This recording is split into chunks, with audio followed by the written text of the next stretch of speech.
And இப்போ ஜெனரலாக ஒரு மேல் ப்ரொடகனிஸ்டோட ஸ்டோரி சொல்லும் போது அந்த ஃபீமேல் கேரக்டர்ஸுங்கிறது சம்டைம்ஸ் சைட்லைன் ஆயிடலாம்.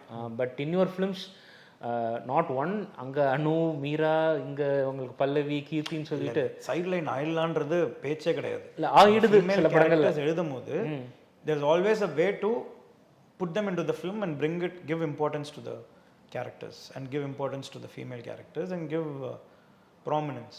எனக்கு நான் அதை ஜென்யூனாக பண்ணணும்னு நினைப்பேன். Because for me the female, இப்போ இந்த படமே ஒரு லவ் கிடைக்காம போனதுனால தான் ட்ராகனாக மாறுறான். கடைசியாக அவன் நல்லவனாக மாறினதுக்கப்புறம் அவன் பிரின்சிபலே தூக்கின்னு வந்து ஒரு பொண்ணை கொடுக்குறாரு, பொண்ணு கிடைக்குது. அதுதான் கதை. பொண்ணு கிடைக்கல, பொண்ணு கிடைக்குது. இதுதான் ஓப்பனிங் அண்ட் எண்ட் இமேஜ். அதுக்குள்ளே ட்ராகன் கதைக்குள்ளே ட்ராகன்னா இது ஃபெயிலியர் சக்ஸஸ் அப்படின்றத காட்டுற ரெண்டு மிரர் இமேஜஸ் இருக்குது. ஸோ அந்த மாதிரி தான் பொண்ணு கேரக்டர். பொண்ணுன்றது என் படத்தோட டிரைவிங் ஃபோர்ஸ். நெக்ஸ்ட் ஃபிலிமோட டிரைவிங் ஃபோர்ஸ் விமன்.